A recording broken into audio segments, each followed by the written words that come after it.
The Star of the Week. 今週はこの人をゲストに迎えました。Phil Collins です。Welcome. Thank you. This is the third time I see you. Yes. First saw you in London and then in a hotel room. This time we can't go on meeting like this. Yeah, this time you're with the motion picture Buster, which was shown in the States and in England. Yep, it's been out in England since September, and it really did very well in England.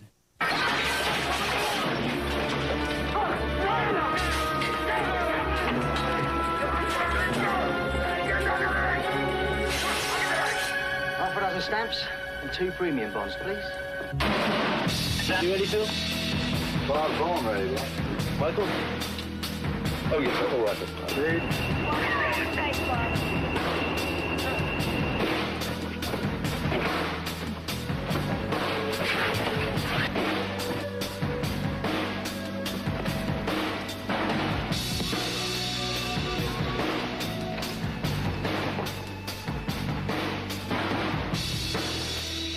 I saw the making of the Buster, which was intriguing because you have real Buster, and who was the other?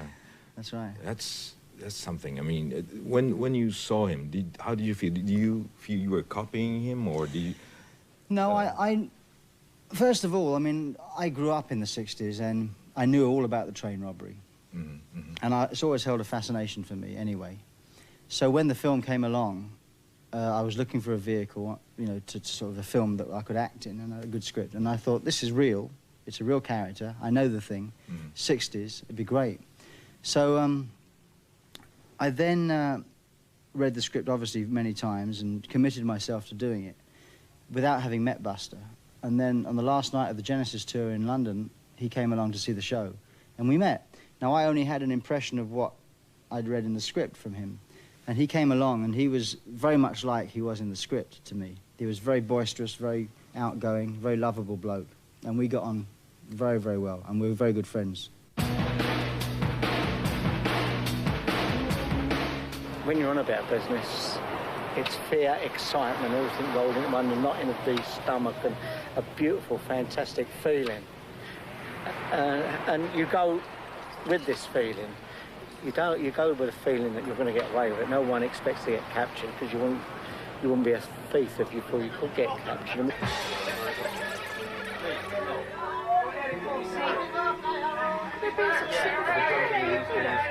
You want to do another single at the end?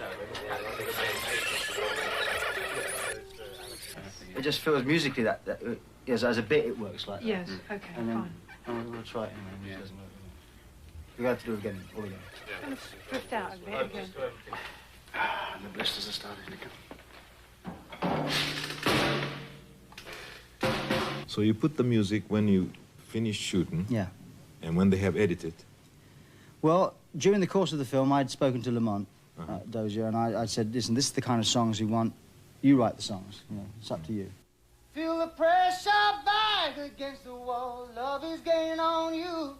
You're just about to fall if you're afraid to love, afraid to take a chance. My original intention was not to have anything to do with the music for the film, because I wanted people to really just divorce themselves completely from that side of me, and to really just concentrate on the acting side and sort of take that seriously.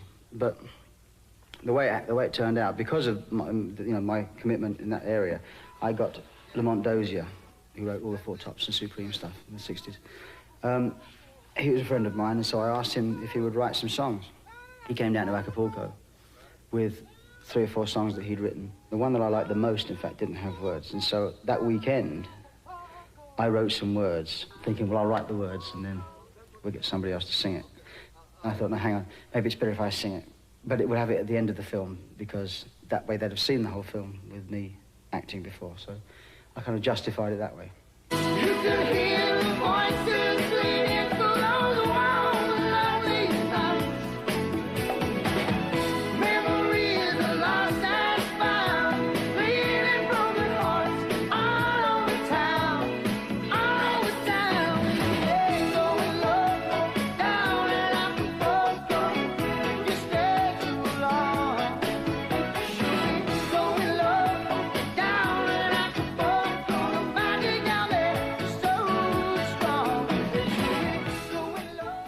Mitt. Is You Can't Hurry Love, is That's his song? wife, is, yeah. Well, I always say his song. I mean, all the Motown stuff was written by him. Lamont Dozier. Holland Dozier and Holland Holland. Dozier. Here we are in fabulous Hollywood, the Ocean Way Recording Studios, recording what we hope will be a hit record.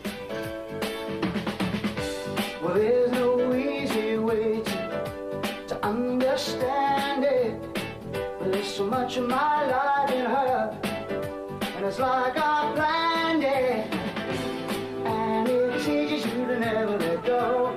There's so much love you'll never know, 'cause she can reach you no matter how far, wherever you are. Two hearts, but living in just one mind, beating together till the end of time. Well, you know we're two hearts, living in just one mind, together forever till the end of time. Oh.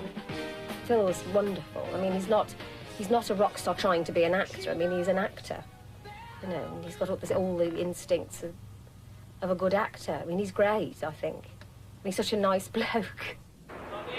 308, take one. Just one mind, getting together till the end of time. You know we're two hearts, living just together forever, till the end. We're two hearts, living just one mind, with just one mind. Just one mind till the end of time.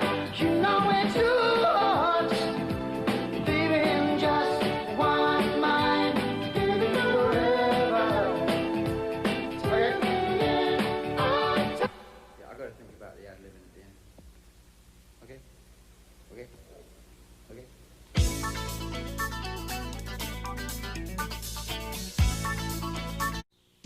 Now tell us about your solo album. It will be out before summer? No, The way... it will be out in September-ish, I think. My wife's having a baby in March, so that's going to be interrupting, you know, the album. So what I'll do is I'll start, hopefully, the beginning of March, and stop when the baby comes and hang around for a bit at home, as I should do as a caring father. And then when the coast is clear, I'll go back into the studio. So I think it'll be finished by about July. Are you working in the same studio we visited? You working with Hugh? Padgham, yeah. Hugh. Now, you came to Surrey. Right, Down right. to Surrey, that's the Genesis studio, yeah. Ah. But as always, I've recorded stuff at home.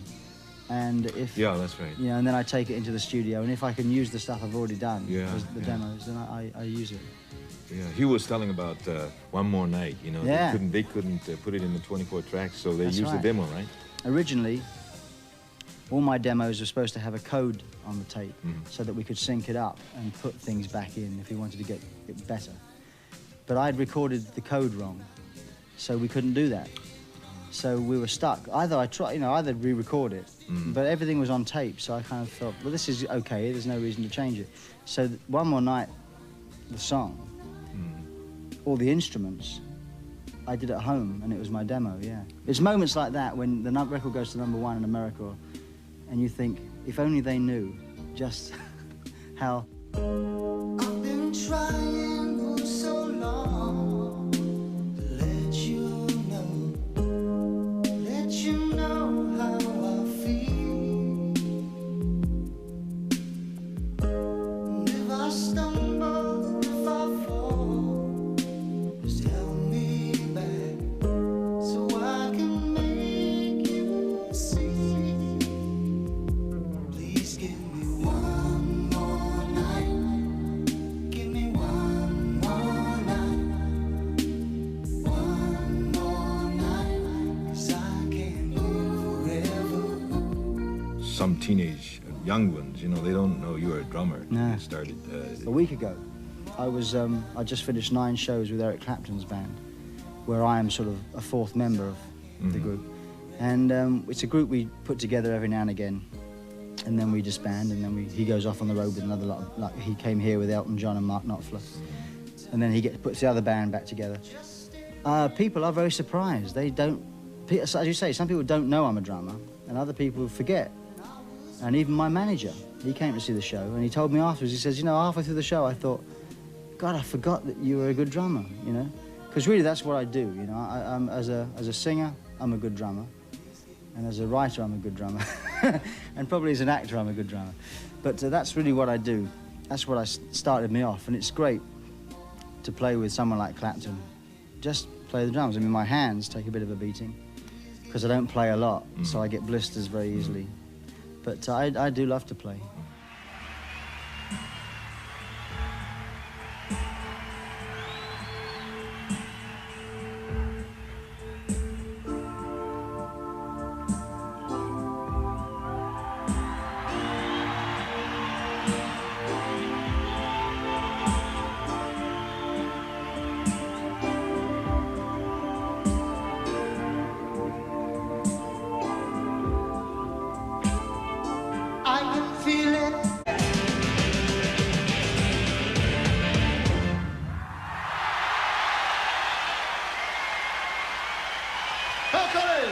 Where else do you get relaxed? I mean, besides music studio? Well, I have, since the Genesis tour finished in 1987, I stopped that on the 4th of July. We finished our last night, 87. And then on the 6th of July, I remember it because it was a Monday, I went downstairs to my cellar and I started my train set. So I have a model railway, which I now have a hobby. I never had a hobby all these years. And now I have a hobby, and it's fantastic. It's great fun. So that's really what I do. I've got a gym in my house, so I try and keep fit.